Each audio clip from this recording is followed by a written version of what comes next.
Hello friends, I am Manisha. Welcome to my channel explore coaching classes. हमारी जो classes चल रही थी वो आर्टिकल से रिलेटेड चल रही थी। हम आर्टिकल को जान रहे थे, क्या आर्टिकल होता है, कहाँ कौन कौन से होते हैं और किस समय और किस नाउन से पहले हम उसका यूज कैसे करते हैं, ये सारी चर्चाएं ही चल रही थी। तो इसी में हम आगे बात करते हैं कि कैसे ए और एन का यूज चल रहा था अभी, उसी से रिलेटेड हम रूल यहाँ पे और जानेंगे।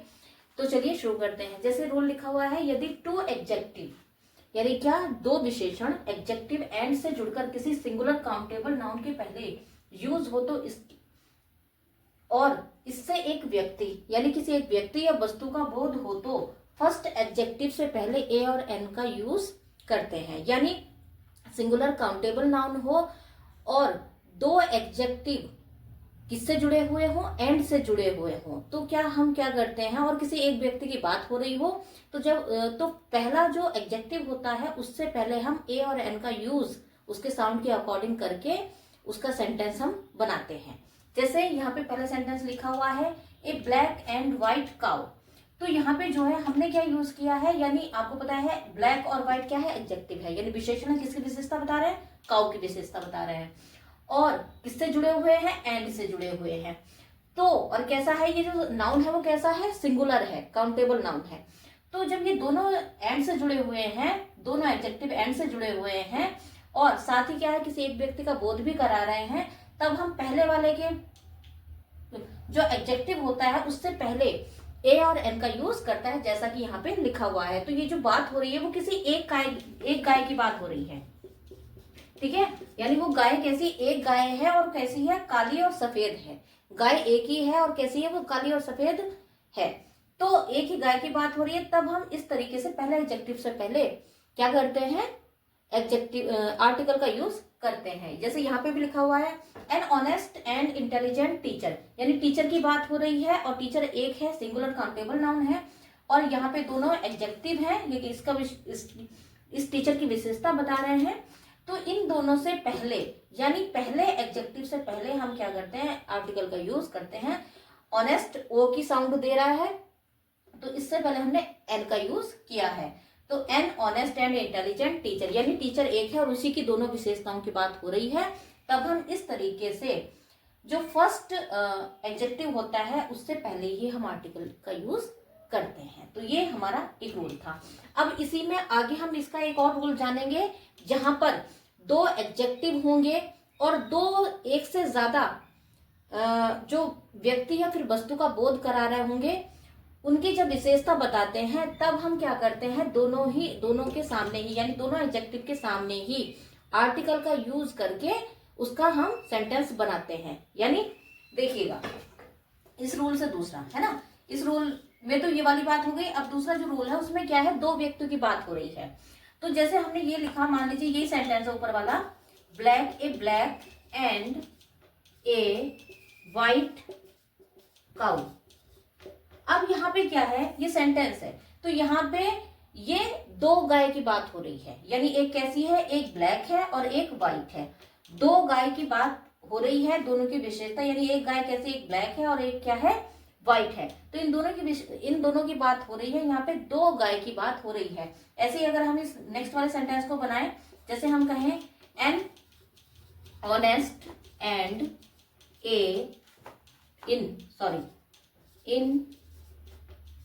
Intelligent teacher.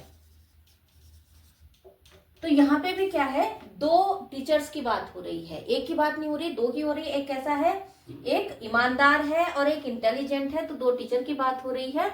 तो वहां पे भी क्या है, हम दोनों के, जब दो व्यक्तियों की बात हो रही होती है तो दोनों ही एडजेक्टिव के सामने हमें आर्टिकल का यूज करना होता है। और जब एक की बात हो रही होती है तो पहले वाले के सामने हमें एडजेक्टिव आर्टिकल यूज करना होता है। तो ये रूल थे, एक ही रूल में दो बात आपको समझ में आ गई होंगी। एक की बात हो रही है तो पहले एडजेक्टिव से पहले आर्टिकल का यूज करते हैं, और दो की बात हो रही होती है तो दोनों ही एडजेक्टिव से पहले हम आर्टिकल का यूज करते हैं।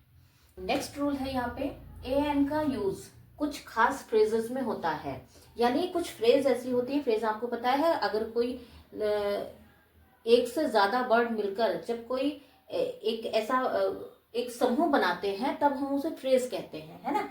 तो यहाँ पे क्या है, जैसे यहाँ कुछ फ्रेजेस लिखी हुई हैं, आपको पता है कि इनसे पहले ए या एन का यूज हम करेंगे ही। जैसे ए टीम ऑफ, है ना, ए टीम ऑफ प्लेयर्स, है ना। इस तरीके से क्या है, कुछ पर्टिकुलर फ्रेज होती है जिनसे पहले हम ए और एन का यूज करते ही हैं। जैसे एक टीम ऑफ प्लेयर हमने कर दिया, है ना।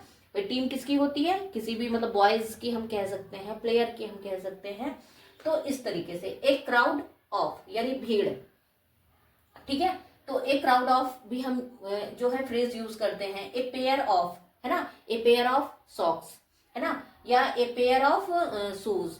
तो इस तरीके से क्या है, एक फ्रेज में भी हम फ्रेज में ए और एन का यूज करते हैं। जैसे ए बैंड ऑफ, है ना, ए गैंग ऑफ डकैट्स, है ना, रोबर्स। इस तरीके से an army of soldier, A group of girls या ए ग्रुप ऑफ लीडर्स। तो इस तरीके से क्या है, कुछ फ्रेजेस होती हैं जिनसे पहले हम ए और एन का यूज करते हैं। जैसे यहाँ पे एन आर्मी ऑफ सोल्जर्स। तो इस तरीके से क्या कुछ फ्रेज होती हैं जिनसे पहले हम ए और एन का यूज करते हैं। इसके बाद नेक्स्ट रूल है, ए और एन का यूज संख्या यानी किसी नंबर और मात्रा यानी किसी क्वांटिटी का बोध कराने वाले एक्सप्रेशंस में भी होता है। यानी जब कोई जो एक्सप्रेशन होते हैं वो किसी क्वांटिटी या फिर किसी नंबर का हमें बोध कराते हैं, तब हम ए और एन का यूज करते हैं। जैसे यहाँ पे ए लॉट ऑफ, है ना, यानी इससे ए लॉट से हमें पता चल रहा है कि ये किसी मात्रा का बता रहा है, किसी मात्रा का बोध करा रहा है ये हमें। जैसे ए लॉट ऑफ, है ना, a great many, a great number of, है ना, किसी भी चीज का नंबर हो सकता है। A great many of, a great deal of, a good deal of, a large number of. तो ये सारे एक्सप्रेशंस क्या हैं, किसी क्वांटिटी को बताते हैं या फिर किसी नंबर को बताते हैं।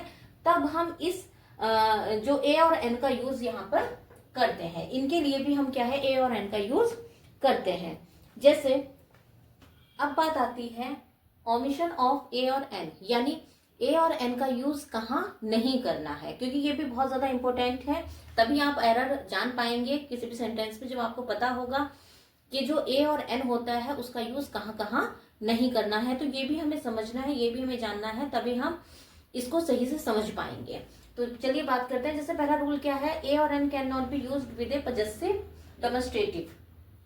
यानी क्या, हमें जो है जो पजेसिव डेमोन्स्ट्रेटिव होता है उससे पहले उसके साथ हमें ए और एन का यूज नहीं करना है। जैसे यहाँ पे सेंटेंस लिखा हुआ है, this is a pen is yours, ठीक है। अब ये सेंटेंस जो है यहाँ पे गलत है। क्यों?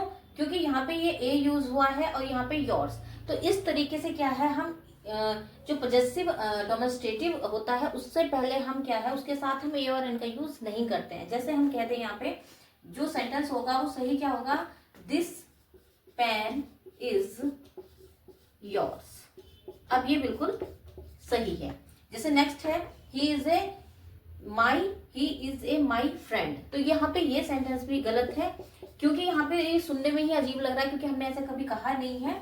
तो ही इज माई फ्रेंड, ठीक है। अब ये सेंटेंस बिल्कुल सही है। या अगर हमें ए का यूज करना भी होगा तो इसके साथ और चीजें हो सकती हैं। इस तरीके से ये सेंटेंस सही हो सकता है, ही